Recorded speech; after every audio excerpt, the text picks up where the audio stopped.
What's going on, everyone? So I made a video even about it, how this whole Jonathan Kuminga situation is hurting nobody but the Warriors and Steph Curry and Jimmy Butler.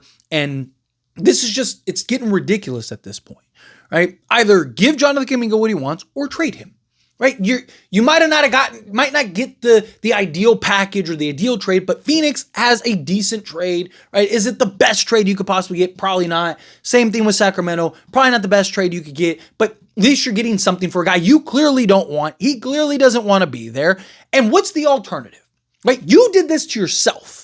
There were already reports that they could have gotten Alex Caruso, but they didn't get Alex Caruso because they didn't want to give up Jonathan Kuminga. And then you could have went through this. You knew this was coming. You could have done this months ago, but you kept trying to play the waiting game, and all it's done is sabotage and hurting you more and more. All because of what? Because you want to feel like you need to win, right? Like, again, sometimes it's best to cut your losses. What's the alternative? He takes the qualifying offer and screws you guys over, and he leaves for nothing, and now you get nothing. Right, when you could have gotten, Malik Monk in a first or something like that. I'd rather get that than nothing. Right, Malik Monk will be great off the bench, and you got an asset to go make a trade and go make moves and go do other things to upgrade this roster. Or go to Phoenix. Right, there's talks about Nick Richards, who I think could solve your starting center issue and get other pieces and stuff like that. And then, Grayson Allen, I think, and then I think it was 4 seconds, something like that. Right, maybe that's not ideal, but you get some players that can help. Right? Get some assets that you can go make moves and go make trades, right? Might not be ideal, but what's the alternative? Now you're going to keep a Jonathan Kuminga who doesn't want to be there, who's going to be completely checked out, who Steve Kerr's not going to want to play, not going to want to deal with anything, that's going to just kind of poison the locker room and cause a big distraction and a big mess, and you're going to have all this negative attention and all this noise all season long for a team that is on kind of their last chances to win an NBA championship. What do you have to gain by doing this? It's ridiculous. Well, it's already starting to begin. So I even talked about how you're starting to see Al Horford, DeAnthony Melton, Gary Payton II, these guys starting to get a little impatient. There were reports that hey, they touch base with, what's going on? What's the deal? They're all waiting around for the Jonathan Kuminga thing. So you're not just messing up Curry and Butler's situation and the Warriors as a whole. You're also messing up potential upgrades and roster spots. At what point do those guys get impatient and start signing with other teams? And now you're missing out on a bunch of guys that can really help elevate this team. Right? If Al Horford, another team goes, hey, we'll give you the same money. At what point does Al Horford go, all right, fine, I'll just go over here. Right? I'll just go do this. Or I'll just retire. Or whatever. Right? At what point do guys start getting impatient? Well, now you're starting to see players on the team get impatient, and particularly two significant stars, Jimmy Butler and Draymond Green. Starting to see the impatience. According to reports, both guys talked to the Warriors and were like, hey, what's the plan here? What's going on? What's the deal? Right? Again, Jimmy Butler's looking at it as I didn't leave Miami to come to a worse situation. Right? I came here because I thought we were going to win. And look, Jimmy Butler didn't even want to go to the Warriors to begin with. And now he's looking right. It's dude, this is why. Right? How serious are you about winning when Jonathan Kuminga, who you guys hate and can't stand and don't even want on the roster, you won't even get rid of? Right? It's stubbornness at this point. But again, according to reports, speaking this week on the Dub Talk podcast, Dalton Johnson of NBC Sports Bay Area said Butler reached out to the decision makers within the organization to get some answers. In that ESPN article, they mentioned that Draymond Green and Jimmy Butler have checked in and reached out to Jonathan Kuminga. I can confidently say that Jimmy Butler has also reached out to the team and been like, what's going on here? I just wanted to know the plan, right? So both guys reached out supposedly to Jonathan Kuminga, just kind of hey, what's going on? Where are you at? Right? Probably hey, we want you here. We'd love to have you kind of thing. Try to expedite things here a little bit, right? Try to, get things going. Jonathan Kuminga better be careful. You don't want to be another Jordan Poole, right? I kid. It's a joke. But in all seriousness, right? You have Draymond Green and you have Jimmy Butler reaching out, trying to just hey, what's the deal? And then Jimmy Butler talking to the Warriors, decision makers and going hey, and I don't blame him.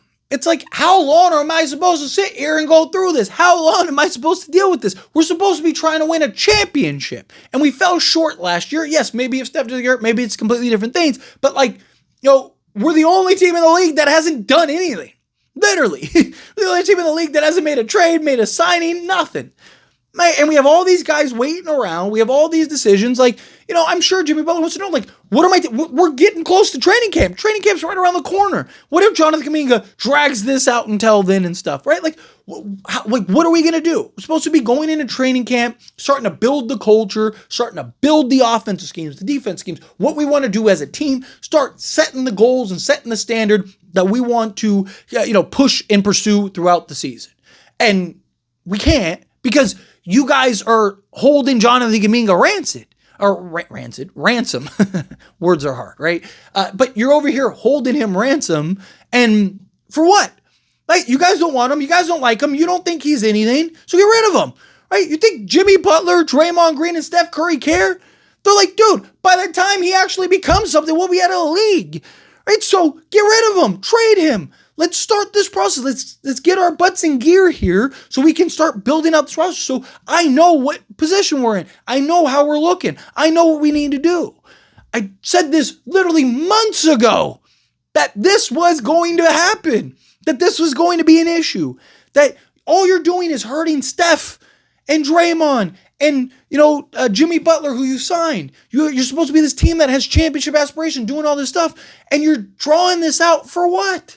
You're playing all these games for what? Right? Like, according to the reports, all Jonathan Kuminga wants is the player option, not a team option. Right? Because he wants to get out when he feels like getting out. And he wants to just be in a place that wants him. Right? And you keep offering these contracts and stuff. Like, look, yeah, you're offering contracts to pay him, but you're offering him contracts to pay him to trade him. He knows that. He knows you don't want him here. He knows you ain't doing that. And so you're not only trying to offer him contracts to trade him, you're trying to offer contracts to trade him that also benefit you in whatever team he ends up getting traded on. So in the end, you're screwing him regardless. If I was Jonathan Kuminga, I'd feel the same way. I'd be like, first off, right, you're trying to, you're offering me money and trying to seem like you're the nice guy, but all you're trying to do is just bamboozle me at the end.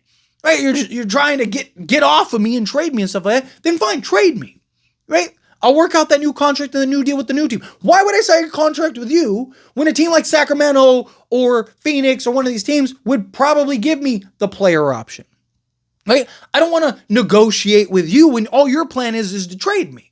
So trade me to that team and I'll work out those contracts with them. And I'll figure that out with them. And I'll work it out with them. And now I can get a favorable contract because they're a team that's actually going to want me because they just traded for me. Right? It's getting ridiculous at this point. You're just drawing this out for what? It's not like his value is going to get higher. It's not like you're going to get more. So now all you're going to do is just tank his value. And at some point, you might even have to give up assets. Because if Steve Kerr's not playing him and he's making $30 million a year or $22 million a year or $25 million a year or whatever you end up settling on, if I'm Sacramento, if I'm Phoenix, if I'm any of these teams, why am I giving you anything? Be stuck with them for 3 years. You deal with it, right? If you want to get off of them, guess what? It's going to cost you, right? So the Warriors are just putting themselves in a worse position to trade him, right? Like, you're not going to get more than you, realistically speaking, you're probably not going to get more. There's always a sucker. There's always a team that, doesn't make the best decisions, right? But like, if I'm a GM, if I'm any GM in the league, and you sign him to say 3 years, whatever it was, 75 million. I think it was like 74.4 million. All right. If you do that, I'm not giving you that. Like, I want to. Hey, I'll take his salary, but I want a pick.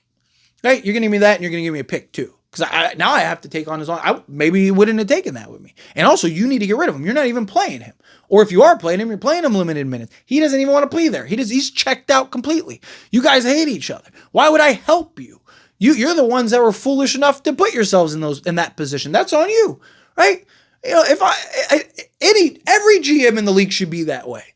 Right? It's just like, what team do I have to give less away to get off of them now? Right? And if I'm Jonathan Kuminga, I got my bag. I'm just, hey, I'm sitting out. Hey, okay. I'm making it clear. Every interview, anything. Yeah, and, I'm here. Right? Here so I don't get fined.